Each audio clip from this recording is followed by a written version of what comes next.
Les bois entourant Raven's Peak ont toujours été empreints d'un silence inquiétant. Ils se dressent, imposants, tels une forteresse d'arbres ancestraux et de sentiers cachés. Les habitants racontèrent des histoires d'événements étranges dans leur profondeur, des murmures de quelque chose d'anormal tapis dans l'ombre. Mais ce n'étaient que des histoires, considérées comme du folklore et de l'imagination. Jusqu'à l'arrivée de Siren Head, Raven's Peak était autrefois une ville paisible. Ses habitants trouvèrent la sérénité au cœur de la nature sauvage environnante. Cette tranquillité a été brisée, remplacée par la peur et le malaise. Les histoires sont devenues trop fréquentes, trop similaires pour être ignorées. Quelque chose était là, observant, attendant. Les rumeurs ont commencé doucement, des murmures d'une silhouette aperçue à travers les arbres. Une forme changeante à la limite du visible. Toujours hors de portée, enveloppée de brume et d'ombre.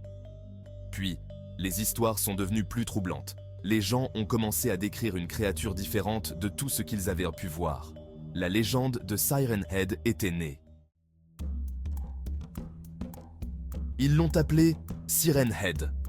Un nom approprié, car sa caractéristique la plus frappante était la paire de sirènes qui trônait au sommet de son long cou squelettique. Cependant, il ne s'agissait pas de sirènes ordinaires. C'était une parodie grotesque d'objets fabriqués par l'homme, du métal rouillé tordu en forme de cône, criblé de fils et de haut-parleurs. La créature dominait les arbres les plus hauts, ses membres dégingandés tendus comme un prédateur traquant sa proie. Son corps était aussi mince qu'un squelette, sa chair d'une couleur pâle et maladive qui se fondait dans le brouillard environnant. Elle se déplaçait avec une grâce troublante, ses longs membres la transportant silencieusement à travers les sous-bois.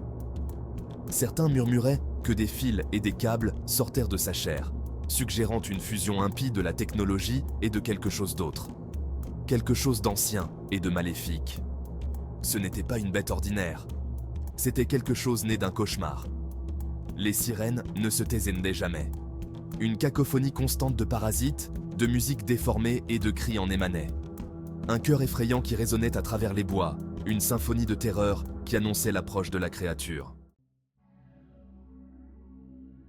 Le vieil Hemlock, un bûcheron tanné par le soleil qui avait passé sa vie dans ces bois, fut le premier à rencontrer Siren Head directement.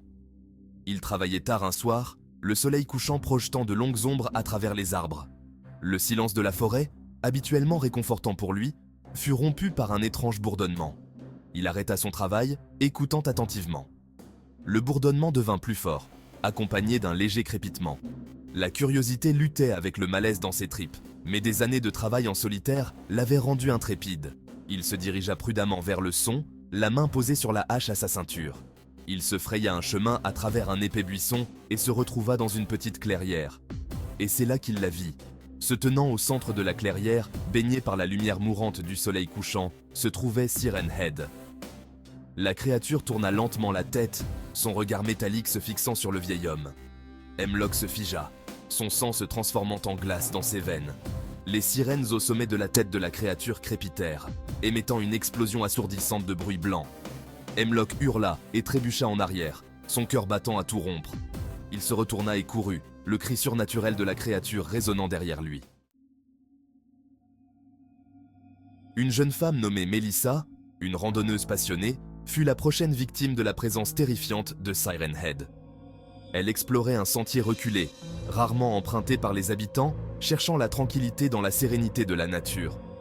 Les bois étaient anormalement calmes ce jour-là, les chants d'oiseaux habituels remplacés par un silence pesant. Elle s'arrêta à une bifurcation du chemin, consultant sa carte. Un léger bruit statique parvint à ses oreilles. Elle leva les yeux, son cœur battant dans sa poitrine. Là, au bout du chemin, se tenait la silhouette de Siren Head. Ces sirènes étaient à peine audibles, un léger bourdonnement qui lui donna des frissons dans le dos. Melissa n'hésita pas, elle se retourna et courut, le souffle coupé.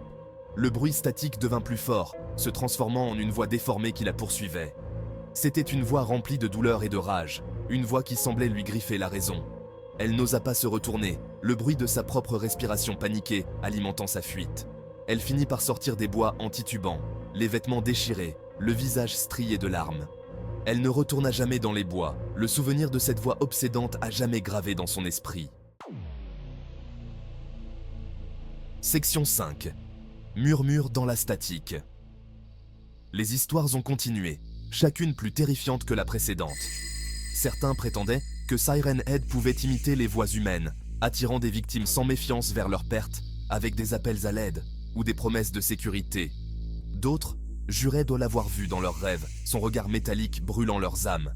Un groupe d'adolescents campant dans les bois a rapporté avoir entendu leur nom murmuré par les sirènes, leurs voix déformées et effrayantes. Ils ont fui, terrorisés, laissant leur campement abandonné. La statique est devenue une présence constante, un rappel qu'ils étaient surveillés, chassés. Les habitants de Ravens Peak ont commencé à craindre la tombée de la nuit. Les bois, autrefois une source de réconfort et de subsistance, se sont transformés en un lieu de terreur. Ils évitaient les sentiers, leurs maisons devenant des prisons de leur propre peur. L'air lui-même semblait crépiter de malaise, chaque rafale de vent portant avec elle la menace de cette statique obsédante. La véritable nature de la créature restait un mystère.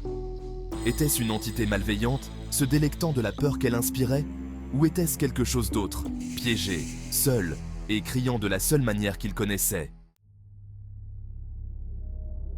Section 6. Une symphonie de cris. L'aspect le plus troublant de Siren Head était ses sirènes. Ce n'étaient pas de simples haut-parleurs, diffusant une cacophonie de bruit. C'étaient des instruments de torture, capables de produire des sons qui pouvaient rendre les hommes fous. Les survivants ont décrit une symphonie de cris émanant des sirènes. Des voix d'hommes, de femmes et d'enfants, leurs appels à la pitié transformés en un chœur d'agonie. Ce n'étaient pas des enregistrements, diffusés au hasard. Ils semblaient vivants, emplis d'une véritable souffrance et d'un désespoir. Certains murmuraient que la créature se nourrissait de la peur, que les cris étaient les échos de ses victimes, leur terreur absorbée et amplifiée par sa forme contre nature. La pensée donnait des frissons dans le dos, même aux âmes les plus courageuses. C'était un rappel effrayant que Siren Head n'était pas seulement une créature du monde physique. C'était quelque chose de bien plus sinistre, quelque chose qui pouvait atteindre les recoins les plus sombres de leur esprit et libérer leurs peurs les plus profondes. Les cris étaient un avertissement, un témoignage du pouvoir de la créature, un rappel que personne n'était en sécurité. Section 7. Gardien ou monstre? Les origines de Siren Head restaient entourées de mystères. Certains chercheurs, attirés à Ravens Peak par la sinistre réputation de la créature, ont avancé l'hypothèse qu'il s'agissait d'une expérience biologique qui avait mal tourné. Une fusion d'animal et de machines créée par des forces inconnues. D'autres, se plongeant dans le folklore et les légendes entourant les bois, pensaient que Siren Head était quelque chose de plus ancien, une créature mythique qui avait pris forme dans le monde moderne. Serait-ce un gardien de la forêt, déformé et corrompu par l'empiètement de l'humanité? Ou était-ce le signe avant-coureur de quelque chose de plus sombre, une manifestation de la peur et de l'incertitude qui rongeait un monde au bord du chaos? Il n'y avait pas de réponse facile, pas d'explication qui puisse véritablement englober la nature terrifiante de la créature. Certains ont même osé suggérer que Siren Head n'était pas intrinsèquement mauvais. Ils soutenaient que son apparence terrifiante et les sons troublants qu'il produisait n'étaient qu'un mécanisme de défense, un moyen de tenir les humains à distance et de protéger ce qui lui était cher. Section 8. Piégé dans la diffusion.